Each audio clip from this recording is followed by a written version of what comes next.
On va regarder au niveau de la vie sentimentale. Allez, c'est parti. Qu'est-ce qu'on a pour la vie sentimentale? Allez, on vous dit qu'avec vos affirmations, vos pensées, vos prières positives... Ouh. Attendez. C'est qui? Ouais, maintenant. Avec vos pensées, vos affirmations, votre focalisation positive, vous allez devoir savoir ce que vous voulez exactement dans votre vie pour attirer cela à vous. Et ça va attirer une nouvelle personne qui va réveiller des sentiments romantiques ou un renouveau dans l'amour, ou votre partenaire actuel, par exemple pour ceux qui sont déjà en relation, va transformer sa façon d'exprimer ou d'être dans l'amour avec vous. Et vous aussi, pour les personnes célibataires, vous êtes en train d'attirer à vous le partenaire qui sera aligné à vous et vous à lui ou elle. Homme ou femme, ça n'a pas d'importance pour moi. N'oubliez pas que je ne parle que d'énergie.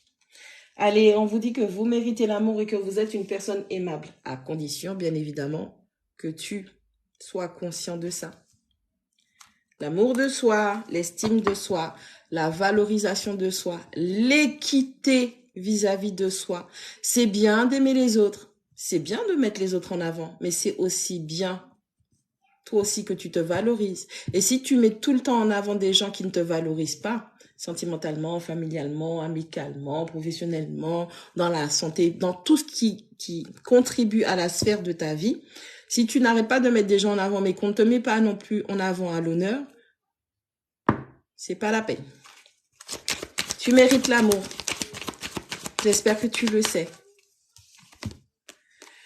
Allez, on parle de l'attraction. Plus tu vas être zen, bien posé, dans les moments de bonheur déjà que tu es en train de vivre, plus ça va te rendre attirant ou attirante. Ça va augmenter ton pouvoir vénusien. Ça va attirer, ça va attiser ton sex appeal. Ça va augmenter ton pouvoir d'attraction, d'attirer à toi ce que tu souhaites avoir dans ta vie. Allez, on parle de séparation. Allez, on parle d'une rupture ou le fait d'être dans une relation à distance et que pour l'instant, on n'est pas... bonjour Gladys, comment ça va? Pour l'instant, on n'est pas avec notre partenaire. Allez, si c'est la séparation, on parle des déceptions. Allez, dans cette situation, dans cette relation, quelqu'un a porté des masques. Une personne n'a pas été authentique. Quelqu'un n'a pas voulu afficher ce qu'elle ressentait. Quelqu'un a essayé de manipuler, de tricher, de cacher des choses. Il y avait peut-être une énergie tierce. Quelqu'un n'était pas clair dans la relation qu'elle avait avec vous. Ou quelqu'un vous a mis dans la confusion par rapport à la relation que vous aviez avec elle. Ça va, Gladys? Comment tu vas? Je suis contente, ça fait plaisir de te revoir. Allez, on vous dit que pour avoir le grand amour, il est important que vous puissiez faire l'effort. Ben oui, le grand amour, ça demande des efforts, ça demande du travail, ça demande du lâcher-prise sur les déceptions, sur les blessures du passé, sur les pensées limitantes, sur ce que vos parents vous ont montré de ce qu'était l'amour par rapport à leur propre filtre, par rapport à leur propre masque. Vous savez, à l'époque, c'est parce qu'ils n'avaient pas de smartphone, sinon vos parents, ils seraient aussi sur Internet à faire chata bang bang, et puis après, vous n'êtes pas au courant, mais c'est pas genre c'est aujourd'hui que ça a commencé. Pardon, sans vouloir manquer de respect à vos parents. Mais vos parents aussi, ils ont eu des blessures. Ils ont eu des filtres qui ont été aussi instaurés par leurs parents, leur éducation, leur famille, les proches, les gens qui les ont blessés, qui les ont déçus. Ça aussi, ça vous a été transmis. Vous aussi, vous calquez vos relations par rapport, consciemment ou inconsciemment, vous calquez vos relations par rapport à ce que vous avez vu, ce que vous avez vécu, par rapport à vos proches. Il y a des gens, par exemple, votre gars ou votre meuf ne vous a jamais trompé. La personne, elle est clean, tout se passe bien. Vous êtes dans la méfiance, vous êtes dans la sauvagerie. Pourquoi? Parce que vous avez votre meilleure copine. Elle est sortie avec une personne qui correspondait à ses traumas qu'elle avait besoin de travailler ou les messages qu'elle avait besoin de comprendre. Mais comme elle, ça a été catastrophique, vous vous mettez en mode les hommes sont des chiens ou les femmes sont des chiennes. Or que tout va bien dans votre vie sentimentale. Vous êtes dans la méfiance, vous êtes dans la méchanceté. Pourquoi? Parce que vous ne faites que vous référer aux autres personnes. Vous ne connaissez même pas votre propre langage de l'amour. Ou approximativement, vous le voyez, vous le connaissez, mais vous ne le comprenez même pas vous-même. Allez, on vous parle du vrai amour.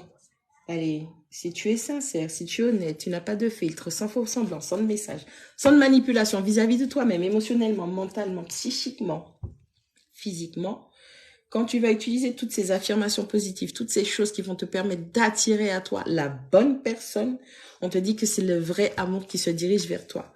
Mais le vrai amour, pourquoi? Parce que si tu mérites d'avoir l'amour, le vrai amour, avant d'être avec une personne dehors, ce sera avec toi. Parce que tu vas t'aimer, parce que tu vas te valoriser, parce que tu vas te mettre en avant, parce que tu vas te montrer à toi-même ce que tu es en amour, ce que tu es dans ta vie.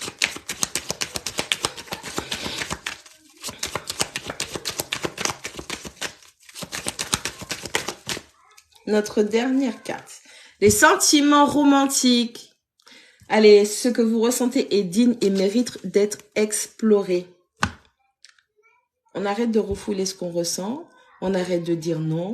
Je veux pas ça. Non, ça fait trop mal. On arrête avec les bêtises comme ça. Une personne vient et réveille des sentiments. On vous dit pas non plus de vous jeter dans les bras de la personne parce qu'il va falloir ne pas commettre les erreurs du passé, c'est-à-dire se référer aux mots, mais plutôt aux actions, comment la personne, elle se comporte, ce que vous voyez tangiblement de ce que cette personne vous montre. On vous demande de faire preuve de discernement, d'analyse. On vous demande aussi d'analyser et de comprendre ce que vous-même vous ressentez. Est-ce que cette personne déclenche ce réveil en vous? Que vous soyez clair avec vous-même. Coucou tout le monde.